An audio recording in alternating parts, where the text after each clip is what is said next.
शेर अब्दुल मरवा साहब कहते हैं कि इमरान खान के लिए नवंबर में डील हो चुकी थी। ये सवाल मैं आपसे इसलिए कर रहा हूँ क्योंकि आप उस वक्त इमरान खान के वकील थे। किस हद तक सच्चाई है इसमें? देखिए सर, वो डील या अरेंजमेंट उसको कह लें, अगर कोई था भी तो वो तो फिर नहीं हो सका ना। तो डील होती तो फिर तो वो मुंडे चढ़ती। इमरान खान साहब का ख्याल ये है कि उनको ट्रक की बत्ती के पीछे लगाया जाता है हमेशा। 22 अगस्त को भी लगाया गया। वो जितना ट्रस्ट डेफिसिट इधर है उधर भी है, ठीक है। और उसको ब्रिज करने के लिए कोई भी नहीं है बीच में। शेर अफजल खान पीटीआई में एक नापसंदीदा शख्सियत है आजकल, लेकिन वो उसकी बहुत सारी बातें जो है ना लॉजिकली दुरुस्त है। वो पुराना वकील भी है। आप समझते हैं कि उनको इमरान खान ने बराह रास्त निकाला या किसी एक साजिश के तहत उनको बाहर वो निकाला? काफ़ी सारी शिकायतें लगाते थे उनके लोग। मैंने तो उस वक्त भी कहा था ना कि वो मेरे कोई उनके ताल्लुकात मिसाली नहीं है, कभी भी नहीं रहे।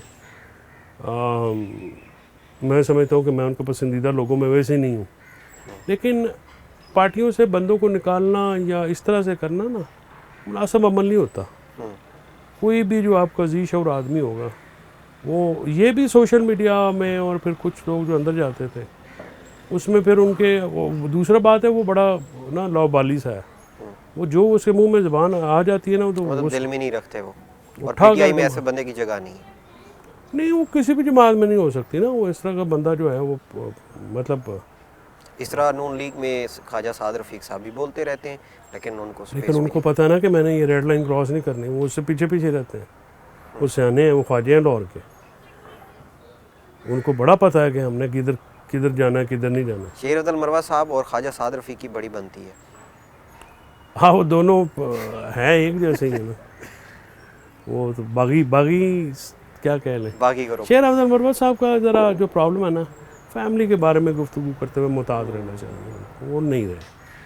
और खुला देखिए बहुत सारी शिकायतें होती हैं, हमें भी हैं, लेकिन उसका इजहार फिर आप अंदर खान साहब से करें ना, बाहर आके तो नहीं ना करना चाहिए। जो भी है वो काबिल एहतराम तो है ना। आप बेगम के बारे में बात करें या बहनों के बारे में बात करें पब्लिकली, मुनासिब बात नहीं होती। अच्छा, एक तासुर दिया जा रहा है कि सुहेल अफरीदी को वज़ीर आला मुराद सईद ने वहाँ से बैठ के, अब वो जिधर भी हैं, कि उन्होंने लगवाया। आप क्या समझते हैं, उनके वज़ीर आला बनने में कोई मुराद सईद का कोई किसी किस्म का कोई किरदार है? मुराद सईद का तो पता नहीं है मुझे, बड़े अरसे से सामने नहीं आया तो। लेकिन ये मेरे लिए सुहेल अफरीदी का नाम नया नहीं है।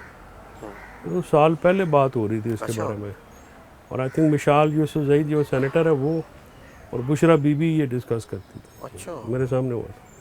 ये मतलब सुहेल अफरीदी साहब का 1 साल पहले डिस्कस हो चुका है कि उन्होंने वज़ीर आला बनना। ये तय था कि अली मीन जाएगा तो वो आएगा। अच्छा, तो अली अमीन गंडा फिर इसलिए तो नहीं साजिश की गई कि चलें अब उनको लाते हैं फिर चले? नहीं, वो अगर तो अली को, अली से तो यही तोको थी ना कि अब जाके उछाड़ देगा, ठीक है, ये कर देगा वो कर देगा। वो नहीं, वो उसने गवर्नमेंट भी चलानी थी, ठीक है ना।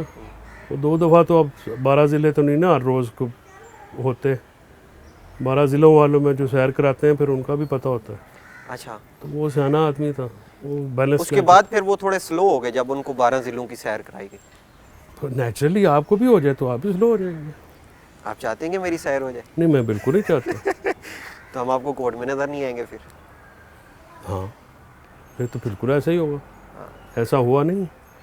काशिफ अब्बासी ऑफ एयर हो गया है, बाजवा ऑफ एयर हो गया है, हबीब अकरम ऑफ एयर हो गया, तो आप भी हो जाए तो क्या मसला है। चलें, अल्लाह खैर करेगा। आपको क्या लगता है पीपल्स पार्टी के इख्तलाफ से वज़ीर आज़म की तब्दीली हो सकती है? पीपल्स पार्टी का कोई इख्तलाफ नहीं इसी से। मतलब ये सारा बज़ाहिर हो रहा है आपको मुझे दिखाने के लिए? उसी तनख्वाह पे काम कर। कश्मीर का उन्होंने ले तो ली है गवर्नमेंट, वो अपना जिसे कहते हैं ना रेट बढ़ाते रहते हैं।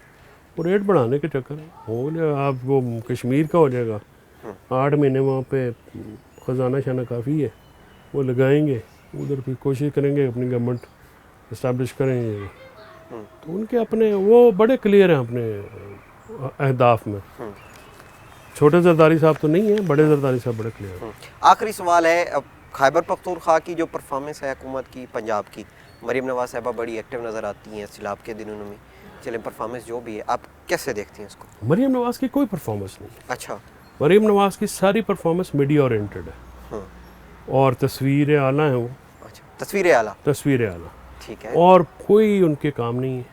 वो एक बहुत अच्छी प्रोपेगेंडा मशीनरी है उनके पास। आजकल अच्छा। पैसे बहुत खर्चते हैं, चाचा पैसे देता है, भतीजी खर्च करती है। और ये चाचा अपनी जेब से देता है या? नहीं, अपनी जेब से तो ये अपना गिलास पानी का नहीं देते एक दूसरे को, ठीक है। कभी भी नहीं देते, सरकारी पैसे खर्चते हैं। लेकिन ये जो कर रही हैं उससे ये देखें ना आप, क्या पॉलिटिकली उनकी पॉपुलैरिटी बढ़ी है? एक इलेक्शन करवा के देख लें आप। इमरान खान ने इन सारी जमातों को हैंड्स डाउन वो अकेला जीत जाएगा। मरीम नवाज़ साहबा कहती हैं कि मेरी एक तस्वीर थी, बच्चा साफ कर रहा था, उसको कपड़ा लगा के मट्टी लगी थी। ये 90s की पंजाबी फिल्में होती थी या 80s की, हाँ। उसमें इस किस्म के कुछ सीन होते थे। मौजूदा तो बच्चे भी बड़े सयाने हैं, बच्चों से पूछ लें आप। बच्चे तो उनको गले लगाते हुए नजर आते हैं। जब स्कूल में जाती हैं बच्चियाँ उनको गले लगाती हैं कि मुझे अम्मी ने कहा मेरी तरफ से भी मरीम नवाज़ साहबा को गले पता नहीं उनको माँ बनने का क्या शौक है भाई। ये वैसे वो इतनी बुजुर्ग भी नहीं है, उनको जिसने भी मशवरा दिया गलत मशवरा दिया। बहन बाजी तो चलो कर लेते तो भी तो तस्लीम हो जाता। अब वो अजीबो गरीब किस्म की बातें करती हैं, हंसी मजाक में। मेरा ख्याल में कॉमेडियन पीछे रह गए हैं, ये चाचा भतीजी आगे चले गए हैं। अच्छा। हाँ, जो मियाँ शहबाज शरीफ ने वहाँ पे किया है। तो क्या मशवरा मरीम नवाज़ साहबा के लिए?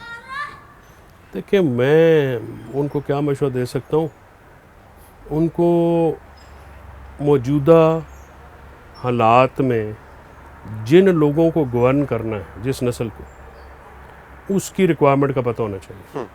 उनकी रिक्वायरमेंट ये नहीं है। ठीक है। ये आपके अब्बा जी के वोटर थे उस ज़माने में, वो अब अब्बा जी के साथ वो वोटर भी फारग हो गए। ठीक है। अब तो नौजवान हैं, उनकी अपनी डिमांड्स हैं, अपनी उनकी रिक्वायरमेंट्स हैं। वो काम भी आपसे लेंगे, वो लैपटॉप भी आपसे लेंगे, वोट इमरान खान को लेंगे।